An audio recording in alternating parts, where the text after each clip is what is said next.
नमस्कार, मैं हूं doctor Ajay Kumar Mishra, consultant emergency medicine NH-MMI Narayan super speciality hospital Raipur से। और आज आपके सामने फिर से हाजिर एक नई चर्चा को लेके। जैसा कि आप में से बहुत लोग जानते हैं, आज 29 सितंबर पूरे विश्व में वर्ल्ड हार्ट डे के रूप में मनाया जाता है। तो आज के दिन हम चाहते हैं कि लोगों को हम अवेयर करें कि किस प्रकार की हार्ट की बीमारियाँ लोगों में हो सकती हैं, बच्चों में हो सकती हैं, उसकी क्या क्या सर्जरीज अवेलेबल हैं और उसके वेरियस जो एस्पेक्ट्स हैं उसके बारे में आज हम डिस्कस करेंगे। और इस चर्चा में मेरे साथ यहाँ पे शामिल हैं, मैं इंट्रोड्यूस कराना चाहूँगा डॉक्टर किंजल बख्शी मैम का। मैम कंसल्टेंट पेडियाट्रिक कार्डियोलॉजिस्ट है। Doctor Sumant Shekhar Padi sir, chief international cardiologist. Doctor Sunil Guniyal sir, chief international cardiologist. And doctor Nitin Rajput sir, cardiac surgeon. Sir, आप सब लोगों का स्वागत करता हूँ आज की इस चर्चा में। गुनियाल सर, मैं सबसे पहले आपसे जानना चाहूँगा कि ये जो हार्ट अटैक होता है इसके अर्ली सिम्टम्स क्या क्या होते हैं और इसको अगर सही समय पे बहुत अर्ली अगर इसको रिकॉग्नाइज कर लिया जाए तो इसके क्या क्या बेनिफिट्स हो सकते हैं? देखिए, जैसे वर्ल्ड हार्ट डे जो हम मनाते हैं तो उसका जो मुख्य कारण है, हर साल जो डेथ होती है पूरे वर्ल्ड में, उसमें सबसे ज़्यादा डेथ जो होती है वो हार्ट डिजीज़ की वजह से होती है। इस वजह से वर्ल्ड हार्ट डे मनाया जाता है। तो अब हम ऐसा क्या करें जो इस हार्ट डिजीज़ से डेथ रेट को कम कर सकें। तो इसके लिए बहुत इम्पॉर्टेंट है कि हार्ट डिजीज़ में जो हार्ट अटैक्स होते हैं उसमें टाइमली ट्रीटमेंट मिले पेशेंट को। अब इसको जैसे समझना होगा कि इसमें क्यों इम्पॉर्टेंट है टाइमली इंटरवेंशन का। तो इसमें एक्चुअली होता क्या है कि हार्ट अटैक क्या होता है। हार्ट अटैक में जैसे हार्ट में 3 नस होती है और ये तीनों नसें ब्लड की सप्लाई करती है हार्ट की मसल्स को। तो जब भी इनमें से कोई एक नस बंद होती है तो उस एरिया में ब्लड नहीं पहुंचता और हार्ट की मसल्स को हर मिनट ब्लड चाहिए। तो इसमें हम कहते हैं कि एक विंडो पीरियड की बात करते हैं, गोल्डन आवर की बात करते हैं। तो अगर मान लो पेशेंट को जो गोल्डन आवर होता है, जो 2-3 घंटे का होता है, अगर उसके अंदर अगर ट्रीटमेंट नहीं मिलता तो हार्ट परमानेंटली डैमेज हो जाता है। तो उसकी वजह से हार्ट अटैक से रिलेटेड बहुत सारे कॉम्प्लिकेशंस हो सकते हैं, पेशेंट की डेथ हो सकती है। तो इसलिए बहुत इम्पॉर्टेंट है कि हार्ट अटैक में सही समय पे सही ट्रीटमेंट मिले। अब इस समय को, ये जो मैं समय की बात कर रहा हूँ, इसको हम अगर देखें, इसमें सबसे इम्पॉर्टेंट होता है कि आपको पेशेंट को हार्ट अटैक के सिम्टम्स को पहचानना है। अगर वो सही समय पे पहचानेगा तो सही समय पे हॉस्पिटल पहुँचेगा, डॉक्टर से कंसल्ट करेगा और सही समय पे उसका इलाज हो पाएगा। तो अब क्या क्या सिम्टम्स होते हैं हार्ट अटैक के जो एक आम आदमी को समझना ज़रूरी है। सबसे पहले ये देखना ज़रूरी है कि वो पेशेंट का प्रोफाइल क्या है। क्या पेशेंट को रिस्क फैक्टर्स हैं जैसे diabetes, blood pressure, high cholesterol, या पेशेंट स्मोकर है। तो अगर ऐसे पेशेंट को अगर चेस्ट पेन होता है तो उसको इग्नोर नहीं करना चाहिए। अब कौन से चेस्ट पेन हार्ट अटैक के हो सकते हैं, कौन से चेस्ट पेन हार्ट अटैक के नहीं होते, ये भी समझना बहुत ज़रूरी है। क्योंकि कई बार हमने देखा है कि बहुत सारे ऐसे पेशेंट होते हैं जिनको चेस्ट पेन होता है जो हार्ट से रिलेटेड नहीं होता है, वो बहुत पैनिक कर जाते हैं, हॉस्पिटल भागते हैं। तो इसकी वजह से उनका फाइनेंशियल इश्यूज भी उसमें रहते हैं और वो बहुत पैनिक होते हैं, जिसकी वजह से दिक्कतें आती हैं। तो हार्ट अटैक में जो चेस्ट पेन होता है, वो चेस्ट पेन की जैसे हम बात करें तो चेस्ट पेन आपको यूजुअली नाभि के ऊपर या लोअर जॉ के नीचे कहीं भी हो सकता है। लेकिन जो क्लासिकल चेस्ट पेन होता है, जिसको हम लोग एंजाइना कहते हैं, वो यूजुअली आपके chest, centre of the chest में होगा और वो काफ़ी बड़ा एरिया इन्वॉल्व करेगा और वो रेडिएट हो सकता है आपके हाथों पे, आपके गले पे, आपके पीठ पे। तो अगर आपको ये इस तरह का चेस्ट पेन अगर अचानक हो रहा है, आपको ये पहली बार हो रहा है और ये चेस्ट पेन आपको 5, 10, 15, 20 मिनट तक अगर लगातार हो रहा है, तो ये बहुत इंपॉर्टेंट है आपको ये समझना कि ये चेस्ट पेन आपके हार्ट अटैक की निशानी हो सकती है। तो ऐसी अवस्था पे आपको तुरंत एक डॉक्टर की सलाह लेना जरूरी है, स्पेशली उन लोगों को जिनको रिस्क फैक्टर्स भी हैं। अब बहुत सारी चेस्ट पेन ऐसे भी होते हैं कि जैसे मरीज जैसे बताता है, जैसे यंग पेशेंट है या जिनको रिस्क फैक्टर्स नहीं है, आपके एक पॉइंट में दर्द हो रहा है, आप जैसे बता रहे हैं कभी इधर दर्द हो रहा है, कभी इधर दर्द हो रहा है, तो इस तरह के जो चेस्ट पेन हो सकता है कि ये हार्ट से रिलेटेड ना हो। तो हार्ट अटैक के जो चेस्ट पेन होता है या हार्ट से रिलेटेड जो चेस्ट पेन होता है, वो एक ही होता है कि आपका ज़्यादा एरिया इन्वॉल्व करेगा और वो रेडिएट हो सकता है। वो कम से कम 2 से 5 मिनट से ज़्यादा होगा। कोई भी चेस्ट पेन अगर लेस देन 2 मिनट है वो यूजुअली हार्ट का नहीं होता। अगर वो चेस्ट पेन आपको चलते हुए हो रहा है, भारी काम करते हुए हो रहा है, किसी इमोशनल स्ट्रेस में हो रहा है, तो वो चेस्ट पेन हार्ट से रिलेटेड हो सकता है। तो ऐसे समय पे आपको हार्ट अटैक होने के चांसेस ज़्यादा होते हैं। आप तुरंत डॉक्टर के पास जाइए जो भी हॉस्पिटल है आपके आसपास, आप वहाँ पे पहुँचिए, तो डॉक्टर आपका फिर आपके ECG करते हैं, आपके क्लिनिकल सिम्टम्स को देखते हैं और रिकग्नाइज करते हैं, और उसी दौरान उनको जल्दी से जल्दी ट्रीटमेंट स्टार्ट करना पड़ता है। तो अगर आप सही समय पे हॉस्पिटल पहुँचेंगे, सही समय पे अपनी चेस्ट पेन को रिकग्नाइज करके हॉस्पिटल पहुँचेंगे, और सही समय पे अगर आपका ट्रीटमेंट स्टार्ट होगा, तो हार्ट अटैक से रिलेटेड जो कॉम्प्लिकेशंस होते हैं वो उसके होने के चांसेस बहुत कम हो जाएंगे, और आप जो ये डेथ रेट होता है हार्ट अटैक से, वो भी आप बहुत कम कर सकते हैं। जी सर, बहुत अच्छी जानकारी दी। इसमें मैं कुछ चीज़ें में सर पारी सर मैं आपसे कुछ और इन्फॉर्मेशन चाहूँगा कि जैसे सर ने बताया इतने सारे सिम्टम्स, क्या पेन के अलावा भी कोई और सिम्टम पेशेंट को, मरीज को हो सकता है हार्ट अटैक के? और एक चीज़ सर स्पेसिफिकली मैं यहाँ पे पूछना चाहूँगा कि कई बार, क्योंकि मैंने देखा है इमरजेंसी डिपार्टमेंट में मरीज आते हैं और कंप्लेन करते हैं, सर मुझे एसिडिटी हो रही है, पेट के ऊपरी हिस्से में दर्द हो रहा है, तो क्या इसे भी हार्ट अटैक का सिम्टम माना जाना चाहिए और किन सिचुएशन में ऐसा इसको मानना चाहिए? देखिए, जो चेस्ट पेन होता है, टिपिकल एंजाइना होता है जो हार्ट अटैक में होता है, यूजुअली ऑलमोस्ट 60-65% केसेस में ही होता है, जिसको क्लासिकल एंजाइना बोलते हैं, क्लासिकल चेस्ट पेन बोलते हैं। ऑलमोस्ट 24% केसेस में ऐसा रहता है लोगों को कुछ चेस्ट पेन नहीं होता है और अटैक होता है, जिसको हम साइलेंट अटैक बोलते हैं। अगर पेशेंट डायबिटिक है, पेशेंट फीमेल है, एल्डरली पेशेंट है, इन लोगों को इस टाइप का पेशेंट में ऑलमोस्ट 45% केसेस में साइलेंट अटैक हो सकता है। लेकिन साइलेंट अटैक जो है वो ऐसा नहीं है कि बिल्कुल ही साइलेंट रहता है, वो कुछ एटिपिकल सिम्टम कर सकता है।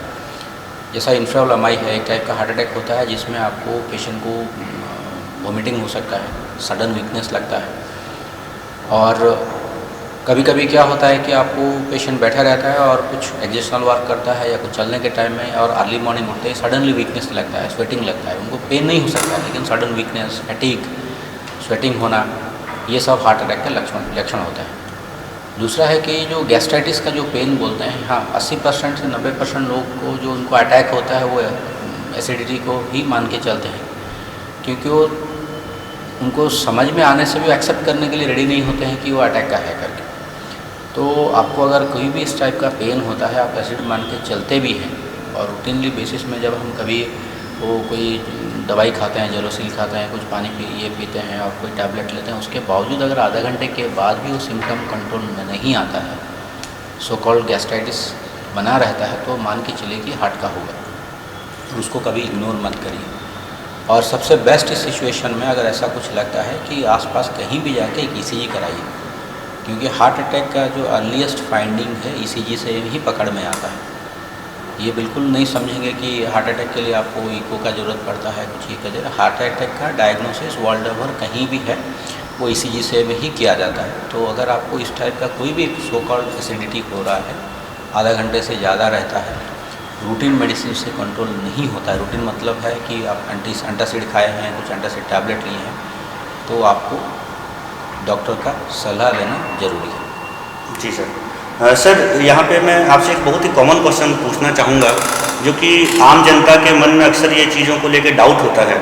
कई लोग इमरजेंसी में आते हैं, बोलते हैं सर मुझे हार्ट अटैक हुआ है, कई लोग आते हैं बोलते हैं सर मेरा हार्ट फेल हो गया, और कई लोग तो इस हद तक बोलते हैं कि सर कार्डियक अरेस्ट हो गया था। तो कई बार हमको कन्फ्यूजन हो जाता है एक्चुअल में हुआ क्या है पेशेंट को। तो ये जो 3 टर्म्स हैं, इन तीनों को आप बताना चाहेंगे, ये 3 टर्म्स कब कब यूज़ करते हैं, इनके तीनों का मतलब क्या है? ठीक है, हार्ट फेल्योर मतलब है कि हार्ट ठीक ढंग से काम नहीं कर रहा है, ठीक ढंग से नहीं काम कर रहा है, जो आपका जो रूटीन एक्टिविटी है, रूटीन बॉडी का जो डिमांड है उसको मीट नहीं कर रहा है, तब हार्ट फेल्योर होता है। और हार्ट अटैक जो है, हार्ट फेल्योर का 1001 कारण में से एक कारण हार्ट अटैक है। हार्ट अटैक क्या होता है कि हार्ट का जो मसल्स को ब्लड सप्लाई जो है वो बंद होने से, सडनली अगर बंद होता है तो हार्ट का मसल्स वीक हो जाता है और हार्ट फेल कर सकता है। हार्ट फेलियर लेकिन बहुत सारे कारण के वजह से होता है। मसल वीकनेस की वजह से हो सकता है कि हार्ट का धड़कन इरेगुलर और तेज होने से हो सकता है कि हार्ट के अंदर जो वाल्व्स हैं वो ठीक ढंग से काम नहीं करने से हो सकता है, अगर लीक कर रहे हैं या बंद हो गया है। तो हार्ट अटैक एक कारण है हार्ट फेलियर का। बाकी रहा हार्ट सडन कार्डियक डेथ जिसको बोलते हैं, कि अगर मान लीजिए कोई कार्डियक इवेंट हो के 1 घंटे के अंदर पेशेंट का डेथ हो जाता है तो उसको हम सडन कार्डियक डेथ बोलते हैं। अगेन सडन कार्डियक डेथ का एक मेजर कारण होता है हार्ट अटैक, बट वो हार्ट कुछ कारण की वजह से बंद होता है। वो मोस्टली हार्ट का जो इलेक्ट्रिकल एक्टिविटी है वो बंद होने से या वो बहुत तेज़ हो जाने से, बहुत इरेगुलर हो जाने से हार्ट फंक्शनली काम करना बंद कर देता है। मतलब हार्ट हिलता रहता है लेकिन इफेक्टिवली वो पंप करके ब्लड आगे नहीं भेज पाता। उस समय में उसको पेशेंट का ब्रेन में और अदर ऑर्गन्स में ब्लड नहीं आने की वजह से पेशेंट का डेथ होता है। तो ये तीनों अलग अलग टर्म्स हैं लेकिन एक दूसरे से जुड़े हुए हैं। जी सर। किंजल मैम, मैं आपसे जानना चाहूँगा, आप पेडियाट्रिक कार्डियोलॉजिस्ट हैं, तो आप क्या मुझे बताना चाहिए कंजेनाइटल हार्ट डिजीज़ जो डिजीज़ होती हैं ये क्या हैं और किस किस प्रकार की हो सकती हैं? जी, कॉमनली जो जन्मजात हृदय रोग हैं उनको हम कंजेनिटल हार्ट डिजीज़ बताते हैं। अगर एक कॉमन मैन को हम समझाना चाहें तो पहले उनको एक हार्ट की संरचना समझनी होगी। नॉर्मल हार्ट कैसा होता है, जिसमें 4 चैम्बर होते हैं, 4 वाल्व होते हैं और 2 महाधमनियाँ होती हैं। एक जो महाधमनी है वो हमारे फेफड़ों को खून लेके जाती है और एक महाधमनी है जो हमारे बॉडी को खून सप्लाई करती है, साफ खून सप्लाई कर सकती है।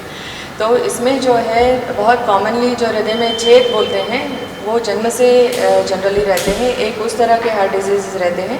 दूसरे कॉमन हार्ट डिजीज़ रहते हैं जिसमें जो महाधमनियाँ जो मैंने बताई हैं उनकी या अदला बदली हो जाती है या किसी एक में सिकुड़न पाई जाती है। तो जो जन्मजात हृदय रोग है वो कई अनेक प्रकार के रहते हैं, जिनमें जो कॉमन लक्षण जैसे आप पूछेंगे तो दूध अच्छे से नहीं पी पाना, ग्रोथ नहीं होना और दूसरा कॉमन एक लक्षण होता है कि नीलापन पाया जाना। अच्छा जी मैम। नितिन सर, मैं आपसे यहाँ पे जानना चाहूँगा कि हमने इतने सारे हार्ट डिजीज़ के बारे में अभी तक डिस्कस किया, तो ऐसी कौन कौन सी बीमारियाँ हैं जिनमें हमारे पास सर्जरी करने के ऑप्शंस हैं? देखिए, अगर सर्जिकल पॉइंट ऑफ व्यू से देखें तो ऐसी बीमारियां जिनको सर्जरी की ज़रूरत पड़ती है उनको मुख्यतः 2 हिस्सों में बांटा गया। जैसे अभी मैडम ने बताया, एक वो बीमारियां जो जन्मजात हैं जिनको कंजेनाइटल डिजीज़ बोलते हैं, उसमें सबसे कॉमन है दिल में छेद होना और अन्य कई विकृतियाँ हो सकती हैं। दूसरी वो बीमारियां हैं जो हमको अपने जीवन काल में मिलती हैं, जिनको हम एक्वायर्ड हार्ट डिजीज़ बोलते हैं। उनमें जो मोस्ट कॉमन बीमारियां हैं वो हैं नसों में ब्लॉकेज आना या फिर वाल्व की सिकुड़न या लीक होने की वजह से कार्य प्रणाली की गड़बड़ी आना या फिर हार्ट में ट्यूमर हो जाना या फिर हार्ट के चारों तरफ एक परत होती है उसका मोटा हो जाना, उसके सिकुड़न आना। ये कुछ मुख्य बीमारियां हैं। इनमें सबसे कॉमन वाल्व खराब होना और नसों में सिकुड़न आना है। तो इन बीमारियों के चलते कुछ मरीजों को हार्ट सर्जरी की ज़रूरत पड़ती है। मैम, मैं आपसे एक बार फिर से जानना चाहूँगा कि ये जो हम जन्मजात हृदय रोग की बात कर रहे हैं तो इसमें क्या क्या ट्रीटमेंट्स ऑप्शंस हमारे पास अवेलेबल हैं लोगों के लिए? मुख्यतः 2 तरह के ट्रीटमेंट ऑप्शंस रहते हैं। एक तो है कि जो एजेस से जो ओपन हार्ट सर्जरी जिसको बोलते हैं उसके द्वारा जो है जो भी हार्ट की रचना में गड़बड़ी है, जैसे कि छेद को बंद करना है या नसों को अपने अपनी जगह पे वापस लौटाना है या सिकुड़ी हुई नस को खोलना है और जिसको मतलब पूरा कंप्लीट सर्जरी करके जिसको जो ट्रीटमेंट किया जाता है उसको ओपन हार्ट सर्जरी के द्वारा ये ट्रीटमेंट्स होते हैं। आज कल के नए ज़माने में जैसे हम लोग बहुत कुछ नए पद्धति भी यूज़ कर रहे हैं, जिसको जैसे बड़े लोगों में एडल्ट डिजीज़ में जैसे एंजियोग्राफी एंजियोप्लास्टी करते हैं, उसी तरह नस के द्वारा हम लोग बहुत सारे ट्रीटमेंट्स कर सकते हैं, जैसे कि छेद का बंद करना। मुख्यतः उसमें जैसे ASD closure, BSD closure, PDA closure जिसको बोलते हैं, वाल्व्स को ओपन करना बलून के द्वारा, सिकुड़ी हुई नसों को ओपन करना स्टेंट के द्वारा। तो ये सब जो है इंटरवेंशनल प्रोसीजर्स बोलते हैं, जिसमें कंप्लीट ऑपरेशन का ज़रूरत नहीं पड़ता है और बिल्कुल मतलब एक नस के द्वारा जो है इसका ट्रीटमेंट बिना किसी चीर फाड़ के बिल्कुल बहुत कॉस्मेटिक तरीके से इसके ट्रीटमेंट्स हो जाते हैं। जी सर, मैं आपसे जानना चाहूँगा कि अब तो जिस तरह से टेक्नोलॉजीज इतनी ज़्यादा एडवांस कर रही हैं, तो क्या हमारे पास हार्ट सर्जरी में कुछ नई टेक्निक्स अवेलेबल हैं? देखिए, अगर पिछले 10 से 15 साल में देखें, जैसे जैसे टेक्नोलॉजी का विकास हुआ है वैसे वैसे सर्जरी का चीरा छोटा होता गया। अब ये हार्ट सर्जरी में भी पिछले 10 साल में एक नई पद्धति आई है, इसको हम लोग मिनिमली इन्वेसिव हार्ट सर्जरी या फिर की होल हार्ट सर्जरी या फिर अब वीडियोस्कोपिक असिस्टेड हार्ट सर्जरी बोलते हैं। इसमें जो परंपरागत तरीके से 10 से 12 इंच का चीरा लगाकर और सीने के सामने वाली हड्डी को काटकर ऑपरेशन किए जाते थे, उसके स्थान पर सीने में साइड में एक छोटा चीरा लगाते हैं जिसकी लंबाई 2 से 3 इंच की हो सकती है और उसमें किसी बोन को काटना नहीं पड़ता है। और फिर एंडोस्कोप या वीडियोस्कोप की मदद से वही ऑपरेशन जो बड़े चीरे से किया जाता था, वही सेम ऑपरेशन अब छोटे चीरे से किया जाने लगा है। जो पहले जैसे हम देखने लगे यहाँ से काट के जितनी बड़ी सर्जरी करनी पड़ती है, मेरे पिताजी खुद की हुई है, तो आप जो बता रहे हैं अभी ये सिर्फ इतने से छोटे से चीरे के संभव है। तो सर ये जो MICS आप बता रहे हैं, लोगों को क्या बताना चाहिए कि इसके और क्या क्या फ़ायदे हैं और किन लोगों में या किसी ग्रुप में ग्रुप ऑफ पेशेंट्स में इस सर्जरी को हम कर सकते हैं? क्या ये बहुत अच्छा सवाल है, क्योंकि हमें ये जानना ज़रूरी है कि किन मरीजों में हम छोटे चीरे से सर्जरी कर सकते हैं। अगर हम वर्ल्ड वाइड भी परसेंटेज देखें और जो हम MMI में कर रहे हैं सर्जरी, अगर उसका परसेंटेज देखें तो ऐसे मरीज़ जिनको बाईपास सर्जरी एडवाइस हुई है, उनमें से लगभग 50% मरीजों को छोटे चीरे से ऑपरेशन किया जा सकता है। दूसरे मरीज जिनका वाल्व ख़राब है, उनको वाल्व रिपेयर या फिर वाल्व रिप्लेसमेंट की ज़रूरत है, उनमें से 60 से लेकर 70% मरीजों को छोटे चीरे से कर सकते हैं। जैसे मैडम ने बताया कि ASD क्लोजर, अगर ऐसे मरीज जिनको डिवाइस नहीं लगाई जा सकती है, उन मरीजों को अगर सर्जरी करके दिल का छेद बंद करने की ज़रूरत पड़ती है, तो लगभग सभी मरीजों में 100% मरीजों में अब वो ऑपरेशन हम छोटे चीरे से कर सकते हैं। इस ऑपरेशन के बहुत सारे फ़ायदे हैं, जैसे कि पहला मैंने बता ही दिया है कि एक छोटा चीरा लगता है, हड्डी नहीं काटनी पड़ती है। दूसरा, उसमें पेन कम होता है, ब्लड लॉस कम होता है, इसलिए ब्लड ट्रांसफ्यूजन की ज़रूरत कम पड़ती है, हॉस्पिटल में कम दिन रहना पड़ता है। और सबसे बड़ा फ़ायदा ये है कि अपने काम पर वापस जा सकते हैं आप 2 से 3 हफ्ते में, जो कि अगर हम बड़ा चीरा लगा के ऑपरेशन करते हैं तो वो पीरियड 6 से 8 हफ्ते तक का होता है। इसका एक और फ़ायदा है जिसको हम बोलते हैं कॉस्मेटिक रीज़न। जो बड़ा चीरा होता है सामने लगा होता है और पूरी लंबाई में लगता है सीने के, ये छोटा चीरा साइड में होता है, तो ये इसका कॉस्मेटिक्स का भी फ़ायदा है। जी सर। मैम मैं आपसे जानना चाहूँगा कि ये जो हम कंजेनाइटल हार्ट डिजीज़ के बारे में बात कर रहे हैं, तो इनको हम किस तरह से डायग्नोस कर सकते हैं और कितनी जल्दी डायग्नोस कर सकते हैं? क्या जन्म होने से पहले ही हम इसको डायग्नोस कर सकते हैं? ऐसी कोई पद्धति है हमारे पास? जी, ये बिल्कुल इकोकार्डियोग्राफी तकनीक से इसको हम लोग तुरंत में ही जांच करके डायग्नोस कर सकते हैं कि इस बच्चे को किस प्रकार की कंजेनिटल हार्ट डिजीज़ है।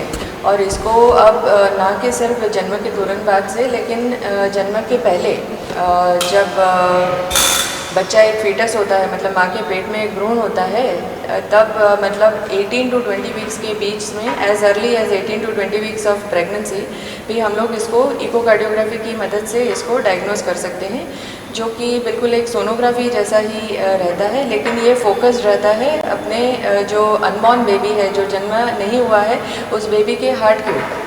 तो इसको जो हम बोलते हैं फीटल इकोकार्डियोग्राफी बोलते हैं। तो फीटल इकोकार्डियोग्राफी की मदद से हम इसको बिल्कुल बहुत पहले से ही डायग्नोस कर सकते हैं।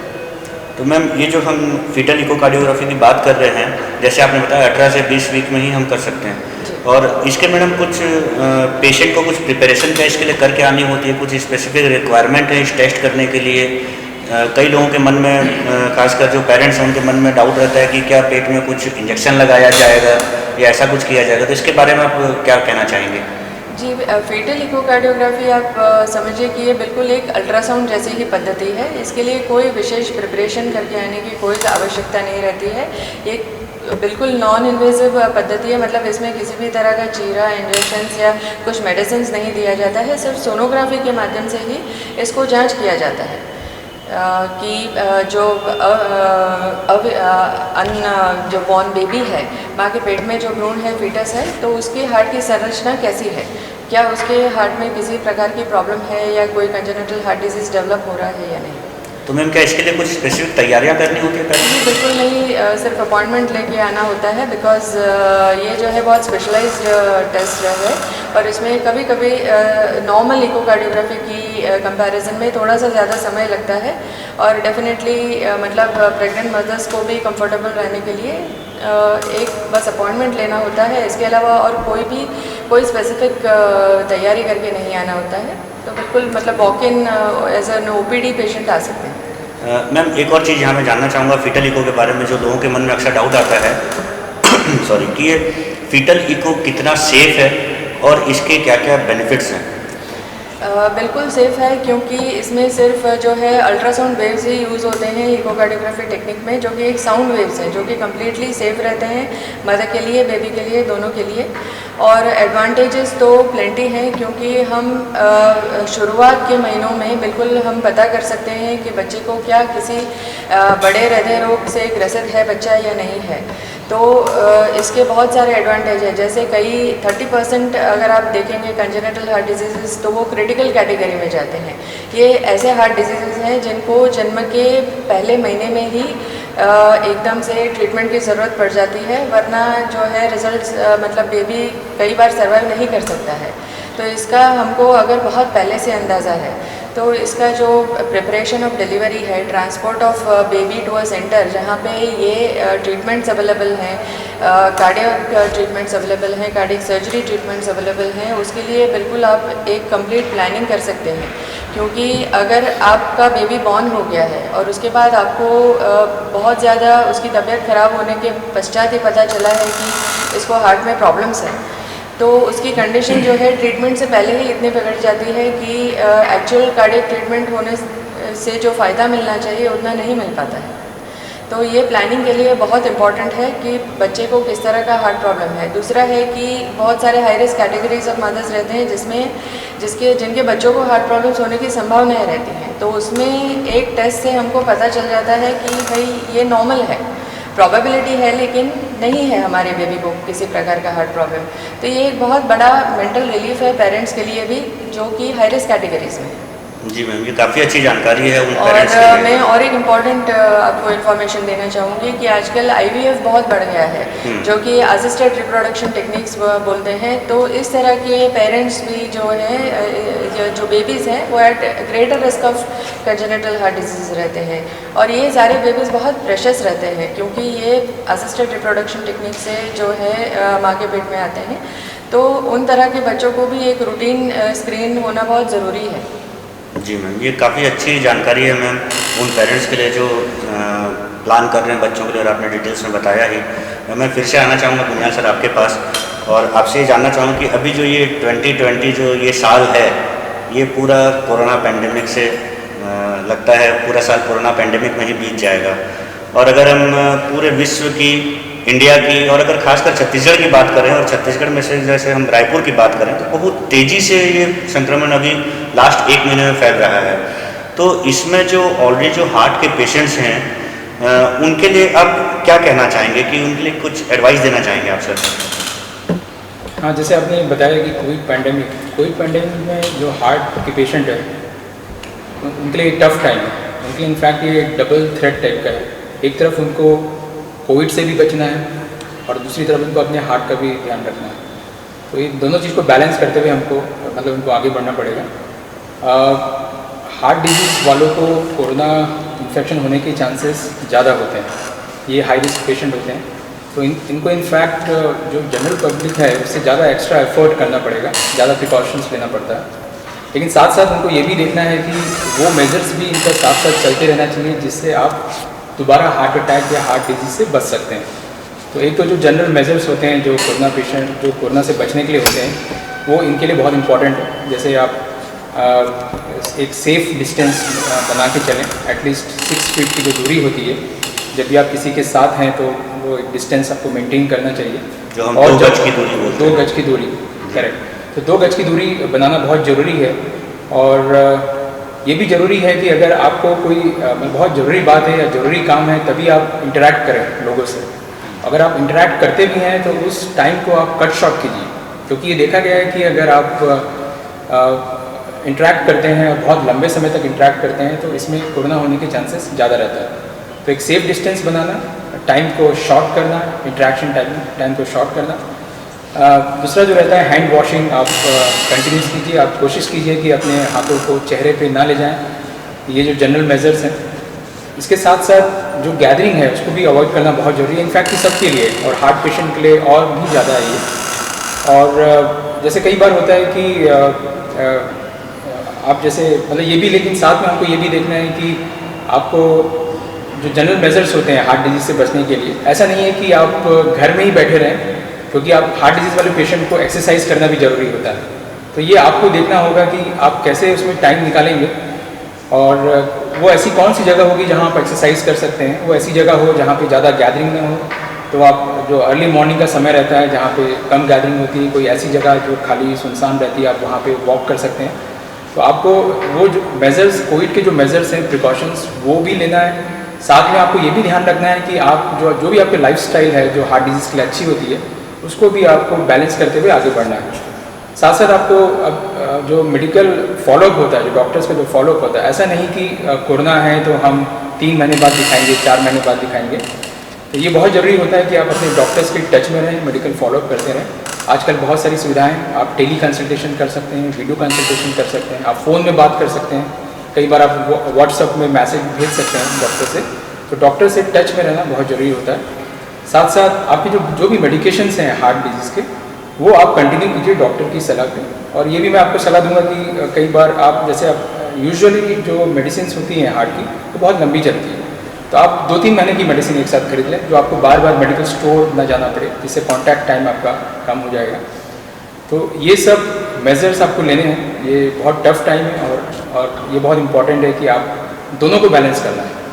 आपको हार्ट डिजीज़ ना हो, उसके जो भी मेजरमेंट है उसको भी आपको देखना है, और आप कोरोना से भी आपको बचने के लिए जो भी मेजरमेंट है उसको भी लेना है। जी सर, यहाँ पे मैं एक और पॉइंट ऐड करना चाहूँगा कि इस तरह के मरीज जो हार्ट पेशेंट्स हैं या डायबिटीज़ है, शुगर है, उस तरह के मरीज कभी भी अगर घर से बाहर निकले, उनको मास्क लगाना अनिवार्य है। गवर्नमेंट ने भी अनिवार्य कर दिया है। बिल्कुल, और ये बचाव के लिए बहुत जरूरी है कि मास्क और फेस शील्ड, हमने देखा है कि वो इतना इम्पॉर्टेंट है कि मतलब यही एक ऐसी चीज़ है जो एक बहुत इंपॉर्टेंट चीज़ है जो आपको एक्चुअली कोरोना इन्फेक्शन से बचा सकती है। दूसरा, मैं इसमें एक चीज़ और ऐड करना चाहूँगा कि हार्ट डिजीज़ को जो हम पहले भी बात कर रहे थे कि टाइम पे ट्रीटमेंट होना बहुत ज़रूरी है। ऐसा नहीं कि कोरोना फैला हुआ है, हमको चेस्ट पेन हो रहा है, तकलीफ हो रही है, हम बाद में दिखाएंगे क्योंकि कोरोना इन्फेक्शन बहुत ज़्यादा है, हॉस्पिटल में कोरोना है तो हमको नहीं जाना, ऐसा नहीं है। अगर आपको सिम्टम्स आ रहे हैं तो ये कभी कभी अगर आप डिले करते हैं तो गंभीर परिणाम हो सकते हैं इसके। तो आपको उसमें ये भी चाहिए कि अगर आपको कोई भी सिम्टम आ रहे हैं, आपको टाइमली हॉस्पिटल पहुँच के इंटरवीन करना है। जी सर। सर पारी सर, अभी जैसे सर ने बताया इसमें लाइफस्टाइल चेंजेस के बारे में और मेडिसिन के बारे में हम बात कर रहे थे, मैं आपसे थोड़ा डिटेल्स में जानना चाहूँगा कि इस अभी जो ये कोरोना पैंडेमिक जो फैल रखा है, पूरा जो सिनेरियो अभी पूरे विश्व में चल रहा है, ऐसे सिचुएशन में लोगों को क्या कुछ ड्रग्स में, मेडिसिन में चेंजेस करने चाहिए, उनके लाइफस्टाइल में कुछ चेंजेस करने चाहिए? इसके बारे में आपका क्या कहना है सर? देखिए, ऐसा है कि दो बात है। आप एक हार्ट का पेशेंट है, अगर एक कोई पेशेंट हार्ट का पेशेंट है तो उसको अपना दवाइयाँ खाना है। दूसरी बात है कि अपना दोबारा हार्ट का प्रॉब्लम ना हो, उसके लिए अपना लाइफस्टाइल जैसा मेंटेन पहले से करता है वो करते रहना है। तीसरी बात है कि आप इंसान हो और आपको पूरा सोसाइटी में, पूरा देश में कोरोना फैला है, तो आपको कोरोना ना हो उसके लिए आपको प्रिकॉशन लेना है। तो इसमें आपको एक बैलेंस ऐसा करना है कि आपको कोरोना भी ना हो, तो दूसरा किसी से कोरोना भी ना हो, और अपना लाइफस्टाइल को मेंटेन करके रखना है। तो जो रूटीन एक्टिविटीज़ है, रूटीन लाइफस्टाइल है, जैसा एक्सरसाइज करना, थोड़ा सा ब्रीदिंग एक्सरसाइज करना, थोड़ा सा स्वस्थ खाना खाना, हेल्दी डाइट लेना, ये तो आपको मेंटेन करना ही करना है। आपका घर का, सोसाइटी का और फैमिली का बैकग्राउंड को देखते हुए आपको एक रास्ता निकालना है कि आपको इस सिचुएशन में कैसे उसको मेंटेन करना है। जैसा डॉक्टर अभी सुनील बता रहे थे, अर्ली मॉर्निंग अगर आपको जाके वॉक कर सकते हैं जहाँ थोड़ा सा भीड़ कम रहता है या लोग कम रहते हैं। कभी कभी आइडिया ये रहता है कि लोग जब वॉक पे जाते हैं, पूरा ग्रुप बनाते हैं, गप्पे मार के जाते हैं, तो उसको अवॉइड करना है। जब अगर हार्ट का मेडिसिन को कुछ चेंजेस करना होता तो डॉक्टर सलाह देंगे, आप डॉक्टर मत बनिए। तो अपना मेडिसिन खाते रहिए और स्वस्थ रहिए। जैसा सभी लोग कोरोना से दूर रहने के लिए जो जो तरीका अपना रहे हैं उसको साथ अपना मेंटेन करिए। जी सर। और कोई भी दवाई अपने से बंद मत करिए। अगर आपको कुछ भी डाउट होता है आपको डॉक्टर से सलाह कर सकते हैं। अगेन अगर बहुत ज़रूरी ना हो, आपको बहुत जगह हार्ट के तरफ से बहुत ज़्यादा कोई सिम्टम नहीं है तो हॉस्पिटल को अवॉइड करिए। अगर डॉक्टर से सलाह करना है तो आज के दिन में वो टेक्नोलॉजी की वजह से वीडियो के कंसल्टेशन में या व्हाट्सएप कंसल्टेशन में आपका जो भी डॉक्टर हैं उनसे आप सलाह लेके अपना मेडिसिन को एडजस्ट करा सकते हैं, उसमें कोई डाउट नहीं। जी सर। सर यहाँ पे एक और मैं कॉमन क्वेश्चन पूछना चाहूँगा जो एक आम व्यक्ति के मन में बहुत बार आता है। कई व्हाट्सएप पे इस तरह के बहुत सारे भ्रम वाले मैसेजेस सर्कुलेट होते हैं कि जब आप वॉकिंग कर रहे हैं, जॉगिंग कर रहे हैं तो आपको मास्क नहीं लगाना है। इसके बारे में कुछ आप बोलना चाहिए? क्या इसका कोई साइंटिफिक रीज़न है कि आपको मास्क पहन के नहीं करना है या इस तरह से? हाँ, देखिए, जब मास्क पहनते हैं तो आपका जो जितना रेट में अंदर ऑक्सीजन जाना चाहिए वो नहीं जा पाता है। अगर आप एक्सरसाइज करते हैं, जॉगिंग करते हैं, साइकिलिंग करते हैं तो उस टाइम में ऑक्सीजन का डिमांड ज़्यादा रहता है और मास्क एक इमीडिएट बैरियर बनता है नाक के सामने। तो कोई भी जो मास्क है बहुत ज़्यादा टाइटली फिट है, बहुत ज़्यादा ट्रांसपेरेंट नहीं है, जिसमें एयर आना नहीं आ पाता है, तो डेफिनेटली आपका एक्सरसाइज के साथ तो नुकसानदेह हो सकता है। लेकिन नॉर्मल वॉक में आदमी पहन सकता है? हाँ, नॉर्मल अगर रूटीन वॉक करते हैं तो उसमें दिक्कत नहीं है, लेकिन अगर मोर देन नॉर्मल एक्टिविटी कर रहे हैं जैसा जॉगिंग है, साइकिलिंग है, इस टाइप का एक्टिविटी में तो डेफिनेटली आपको मास्क नहीं पहन के करेंगे तो आपके सेहत के लिए अच्छा है। खासकर जो हार्ट के पेशेंट्स हैं उनके लिए। जी सर। गुनियाल सर, मैं आपसे जानना चाहूँगा, ये तो हमने बात की कि किस तरह से कोरोना हार्ट के पेशेंट्स को कोरोना से बचना है, लेकिन इसमें जो हार्ट के मरीज हैं ऑलरेडी उनमें किस तरह से हम कोविड के सिम्टम्स को जल्दी पहचान सकते हैं और क्या जल्दी पहचानने का हार्ट के मरीजों में कोविड की बीमारी और उसके आउटकम में कोई असर होता है? देखा जैसे अभी हमने जैसे डिस्कस किया, जैसे मैंने आपको बताया कि हार्ट पेशेंट में कोरोना इन्फेक्शन होने के चांसेस ज़्यादा होते हैं और साथ साथ अगर कोरोना इन्फेक्शन हो गया ऐसे पेशेंट को तो इनको जो सीवियर कैटेगरी का जो इन्फेक्शन होता है उसके होने के चांसेस भी बहुत ज़्यादा होते हैं। मतलब एक तो इनको इन्फेक्ट होने के चांसेस भी ज़्यादा होते हैं और अगर इन्फेक्ट हो गया तो ये बहुत ही सीवियर इन्फेक्शन, सीवियर निमोनिया, एक भयानक स्थिति हो सकती है इसमें। तो इसलिए जो सबसे ज़रूरी जो चीज़ है इसमें कि सिम्टम्स को छुपाना नहीं। मैं आपको कुछ ऐसा एग्जांपल देता हूँ। कुछ हमने जैसे देखे हैं कुछ पेशेंट्स का, वो 7वें 8वें दिन बता रहे हैं कि 7-8 दिन से पेशेंट को बुखार आ रहा है। तो कई बार ऐसा होता है कि वो जब 8वें 9वें दिन जब बताते हैं तो उनको सीवियर निमोनिया हो चुका होता है। तो ऐसे भी कुछ केसेस हमारे पास आ रहे हैं कि जिन्होंने काफ़ी समय बाद एक्चुअली सिम्टम्स को रिकग्नाइज़ किया और इनफैक्ट 7-8 दिन तक सिम्टम्स को छुपाया। उसके बाद जब वो लेके आते हैं तो उनको इतना सीवियर इन्फेक्शन हो जाता है तो ऐसे कुछ पेशेंट की इसमें जान भी चली गई। तो मैं इसमें एक सलाह दूंगा कि इस तरह के जो पेशेंट हैं अगर इनको कोरोना के कोई भी सिम्टम्स हैं, आज मेरे ख्याल से पूरी पब्लिक अवेयर है कि कोरोना के क्या क्या सिम्टम्स हो सकते हैं। तो अगर आपको कुछ उस तरह का कुछ दिखाई देता है, जैसे कुछ फीवर आ रहा है, फ्लू लाइक इलनेस है, कफ फीवर, आपको बॉडी एक हो रहा है, आपको कुछ अनइजीनेस लग रहा है, तो आप बिल्कुल जाके सबसे पहले आप जाके टेस्ट कराइए। तो इसमें ये बहुत इंपॉर्टेंट होता है कि आप अपने सिम्टम्स को पहचानिए और सिम्टम्स को हाइड ना कीजिए, तुरंत डॉक्टर की सलाह लेके टेस्ट कराइए, क्योंकि अर्ली डिटेक्शन बहुत इंपॉर्टेंट होता है।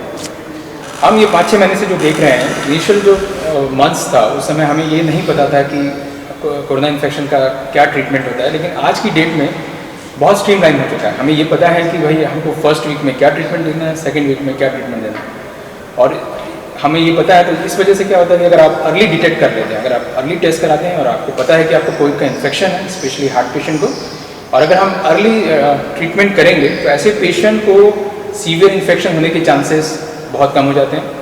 ऐसे पेशेंट का जो डेथ रेट है बहुत कम हो जाता है, कोई भी कॉम्प्लिकेशन होने के चांसेस बहुत कम हो जाते हैं। तो इसलिए बहुत इंपॉर्टेंट है ऐसे पेशेंट को, ये सब पेशेंट हाई रिस्क कैटेगरी के होते हैं, जो हार्ट डिजीज़ वाले हैं, डायबिटीज़ है, हाइपरटेंशन है, मल्टीपल रिस्क फैक्टर्स हैं, ये हाई रिस्क वाले पेशेंट होते हैं। तो इनके लिए इनफैक्ट ज़्यादा इंपॉर्टेंट है, ऐसे पेशेंट को आप बीमारी नहीं छुपा सकते, आप इनको घर में नहीं रख सकते।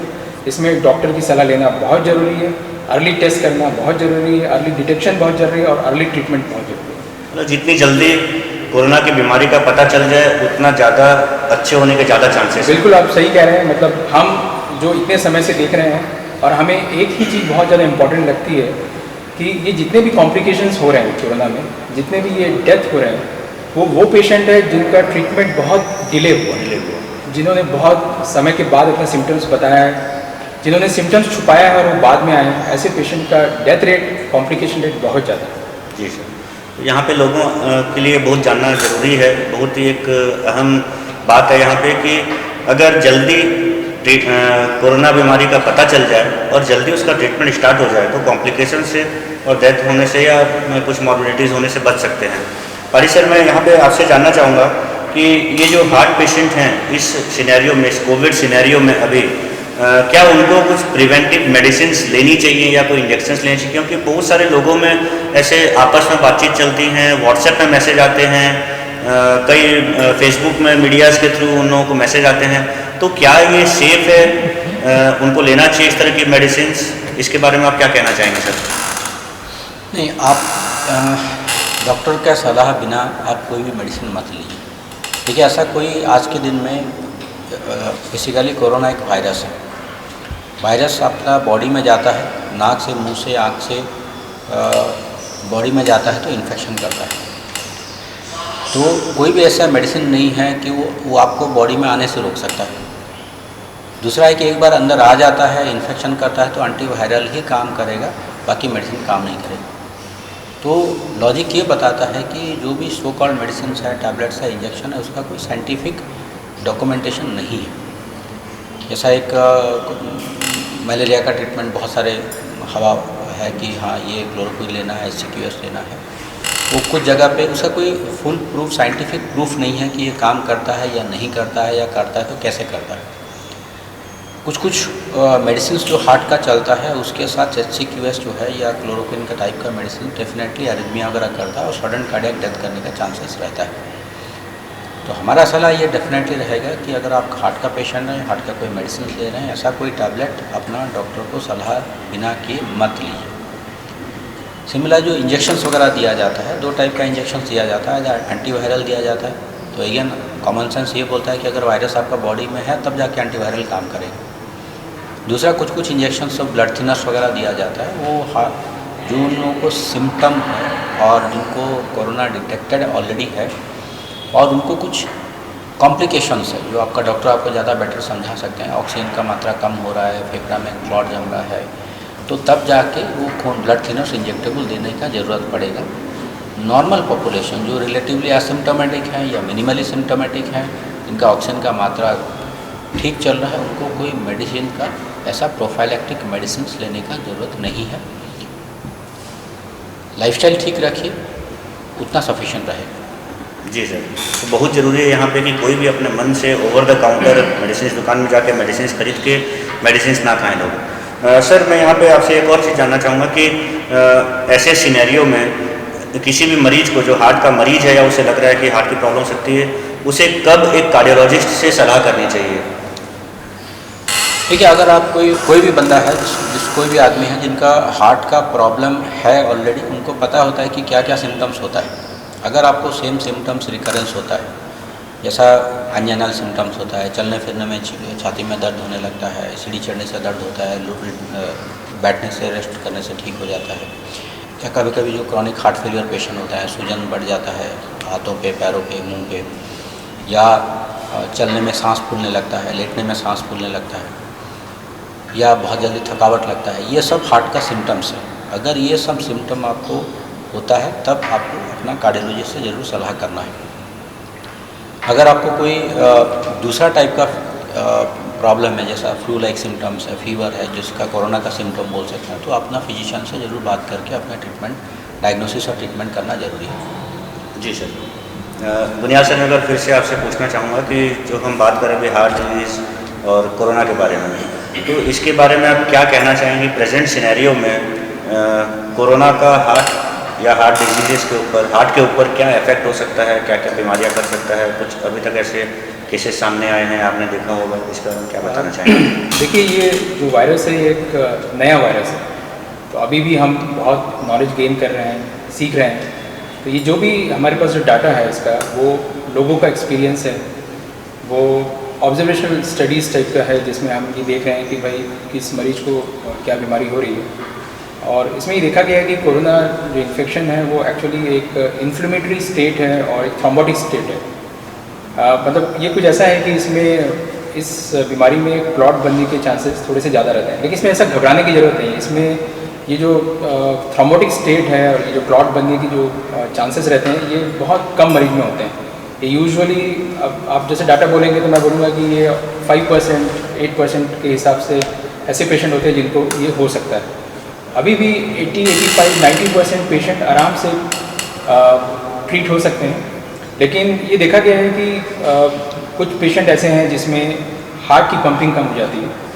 हार्ट फेलियर जो हम बात कर रहे थे, जिसमें हार्ट पंपिंग कम होने की वजह से हार्ट वीक हो जाता है, हार्ट लोड नहीं ले पाता। कुछ केसेस हमने ऐसे भी देखे हैं कि कुछ पेशेंट हमको हार्ट अटैक के भी देखने आए हैं। तो कभी कभी कुछ यंग पेशेंट जिसमें अचानक से हार्ट की नसों में क्लॉट बन जाता है, तो वो भी हमको ऐसा लगता है कि शायद ये कोरोना से रिलेटेड होगा, क्योंकि ऐसे पेशेंट बाद में कोरोना पॉजिटिव निकल के आते हैं। उसके साथ साथ कुछ ऐसे भी पेशेंट हैं जिसमें हम एक सिचुएशन होती है जिसको हम लोग पल्मोनरी एम्बोलिज्म कहते हैं, जिसमें अचानक से पेशेंट की सांस फूलने लगती है।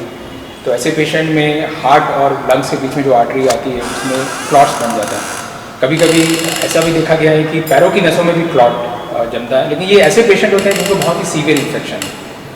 तो अभी भी हम ये डाटा गैदर कर रहे हैं, अभी भी हम ये जानने की कोशिश कर रहे हैं। तो मुझे ऐसा लगता है कि हमें 1 साल 2 साल के बाद पता चलेगा कि इसका एक्चुअली कंप्लीट प्रोफाइल क्या है, कितने पेशेंट को हार्ट अटैक हुआ है, कितने पेशेंट हार्ट फेलियर में गए हैं, कितने लोगों को क्लॉट होने की वजह से डीवीटी या पल्मोनरी एम्बोलिज्म हुआ है। लेकिन हाँ, ये श्योर है कि ऐसे बहुत सारे पेशेंट जो सीवियर इन्फेक्शन है उनमें इस तरह की चीज़ें देखी गई। जी सर। नितिन सर, मैं एक बार फिर से आपसे जानकारी चाहूँगा कुछ कार्डियक सर्जरीज के बारे में। इसमें सर अक्सर ऐसा होता है कि लोगों को ये तो बताया जाता है कि सर्जरी हो जाने के बाद आपको क्या क्या प्रिकॉशंस लेने हैं, क्या करना है, क्या नहीं करना है। लेकिन यहाँ पे मेरा सवाल इसके पूरे विपरीत है कि कोई मरीज अगर किसी कार्डियक सर्जरी के लिए हॉस्पिटल में आना चाहता है तो उसको ऑपरेशन से पहले क्या क्या तैयारियाँ करनी चाहिए, क्या कुछ मेडिसिन स्टार्ट करनी है, कुछ मेडिसिन बंद करनी है, और ख़ासकर ये तो नॉर्मल व्यक्ति के लिए, प्लस अगर इस कोरोना काल में, अभी जो कोरोना काल चल रहा है ये, इसमें भी क्या मरीजों को कुछ पहले से कुछ तैयारियां करके हॉस्पिटल में आना चाहिए, इसके बारे में आप क्या प्रकाश डालना चाहेंगे सर? देखिए, ये जानकारी उन मरीजों के लिए है जिनको ऑलरेडी नियर फ्यूचर में सर्जरी होगी ऐसा एडवाइस मिल चुकी है।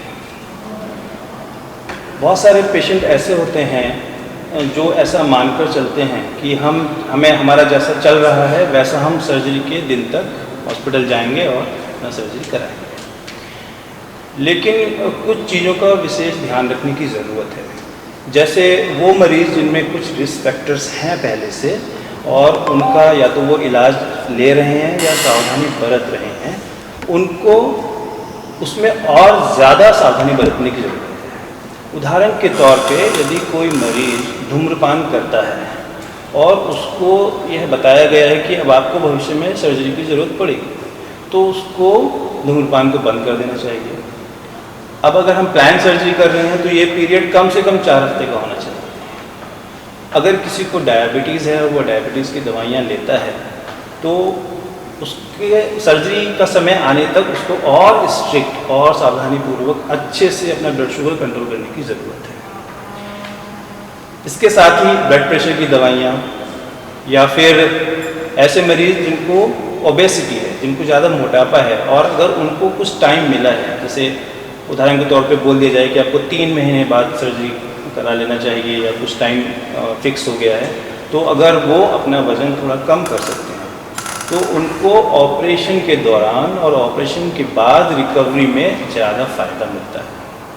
अगर आज का टाइम देखें जो कोरोना का प्रॉब्लम चल रहा है, ऐसे मरीज़ जिनको ऑपरेशन का एडवाइस हो गया है उनको विशेषतः कोरोना ना हो जाए उसकी पूरी सावधानियां बरतनी है।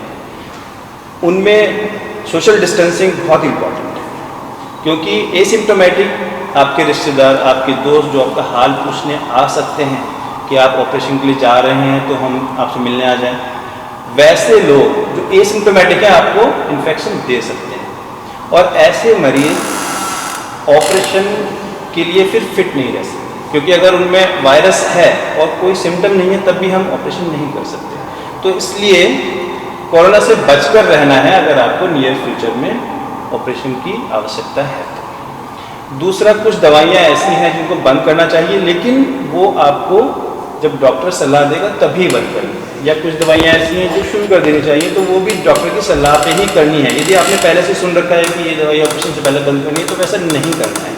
जब तक डॉक्टर के द्वारा एडवाइस ना हो जाए तब तक आप अपनी पूरी दवाइयाँ लेते रहें, अपने आप को तब तक स्वस्थ रखें जब तक ऑपरेशन की डेट नहीं आ जाती। जी सर, तो मैं आशा करता हूँ कि आज की इस चर्चा में लोगों को बहुत सारी जानकारियाँ मिली होंगी, बहुत नई चीज़ों के बारे में जानने को मिला होगा। और आज जो हम वर्ल्ड हार्ट डे 29 सितंबर को ये पूरे विश्व में मनाया जाता है, इसके उपलक्ष्य में चर्चा कर रहे थे, तो मैं आप लोगों से सबसे एक वर्ल्ड हार्ट डे पे एक मैसेज चाहूँगा आम जनता के लिए। मैम, मैं आपसे शुरुआत करना चाहूँगा, आम जनता को आप वर्ल्ड हार्ट डे के उपलक्ष्य में क्या मैसेज देना चाहेंगे? मैं तो क्योंकि पीडियाट्रिक कार्डियोलॉजिस्ट हूँ, मतलब बच्चों के हृदय रोग से संबंध रखती हूँ, लेकिन ये बहुत इम्पॉर्टेंट है कि जो हमको जीवन काल के दौरान में जो बीमारियाँ होनी हैं, मेनली जो ये वर्ल्ड हार्ट डे उसी पे फोकस्ड है, तो start early. That is my message, that कि ऐसा नहीं है कि आप एडल्ट हो जाएं या बहुत बड़े हो जाएं या 40-50 ईयर्स हो जाएं, उसके बाद ये सारे प्रिकॉशंस, लाइफस्टाइल चेंजेस या अपने आप को मेंटेन करना शुरू करें। ये आदतें जो हैं आप खुद भी डेवलप करें एज पेरेंट्स, और बच्चों में भी ये आदतें आप शुरू से डलवाएं, जैसे हेल्दी फूड खाना, एक्सरसाइज करना, और इंजूरियस सब्सटेंस अब्यूज़ जैसे कि अल्कोहल है, टोबैको है, सिगरेट स्मोकिंग है, इस सब से दूर रखना। तो डेफिनेटली स्टार्ट अर्ली। जी, thank you ma'am.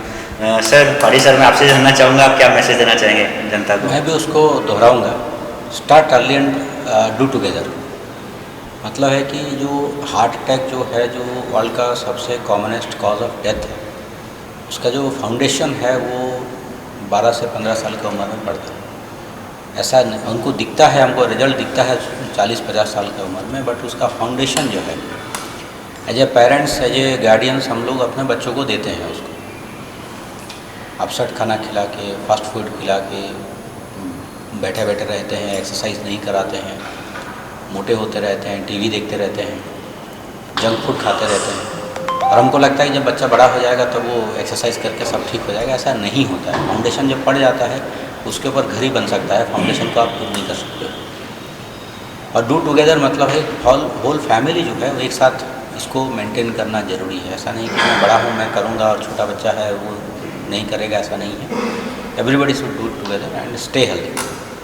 Thank you sir. बुनियाद सर, मैं आपसे जानना चाहूँगा, आप जनता को क्या मैसेज देना चाहेंगे? मेरे ख्याल से ये सब कॉमन मैसेज है। ये daily exercise, healthy diet, good sleep, stress कम से कम एंड बी सेफ। जैसा हम जो चर्चा कर रहे थे, ये जो भी चीज़ें हैं ये बहुत ही सस्ती है हार्ट अटैक से बचने के लिए। एक बार हार्ट अटैक होगा तो बहुत ही महंगा पड़ जाता है।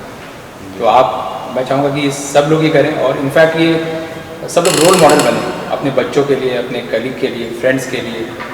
तो आप ये मतलब इसको आप कॉन्टेजियस बनाइए, मतलब एक से दूसरे में जब ये फैलेगा, जब आप एक्चुअली एक्सरसाइज करते हैं और अपनी हेल्दी लाइफस्टाइल को रखते हैं, तो आप जब इसको मेंटेन करते हैं 1 महीना 1.5 महीना, तो आप खुद देखेंगे कि आप इससे एडिक्ट हो जाएंगे। तो आपको ये बहुत फ़ायदा करेगा, आप दूसरों को भी बताएंगे।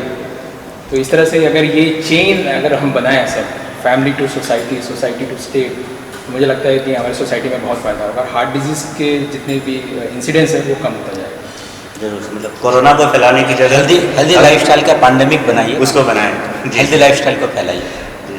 नितिन सर, आप क्या कहना चाहेंगे? Prevention is better than cure, ये तो सब जानते हैं, लेकिन बहुत कम लोग फॉलो करते हैं। लाइफस्टाइल मॉडिफिकेशन की हम बात करते हैं तो ये तब ध्यान आता है जब हम अपनी फैमिली और सोसाइटी की जिम्मेदारी से मुक्त हो जाते हैं। मोस्टली 50s में लोगों को याद आता है कि अब मुझे तैयारी करनी है, भाई मुझे स्वस्थ रहना है, अब मेरा टाइम आ गया हॉस्पिटल का। बट तब तक बहुत देर हो चुकी है। ऐसे सब लोग, डॉक्टर कीचर, मैडम, सर बोले अर्ली स्टार्ट करना है। ये जितना आप अर्ली स्टार्ट करेंगे lifestyle modification in terms of exercise and healthy food, उतना अच्छा होगा। Thank you sir. तो इसी के साथ आज की इस चर्चा पे विराम करना चाहेंगे हम। मैं एक बार धन्यवाद करना चाहूँगा डॉक्टर किंजल बख्शी मैडम जो कि कंसल्टेंट पीडियाट्रिक कार्डियोलॉजिस्ट हैं, डॉक्टर SS पाड़ी सर जो चीफ इंटरनेशनल कार्डियोलॉजिस्ट हैं, doctor Sunil Guniyal sir chief international cardiologist and doctor Nitin Rajput sir cardiothoracic surgeon, और मैं आपका अपना doctor Ajay Mishra consultant emergency medicine NHMMI Narayana super speciality hospital Raipur से। धन्यवाद।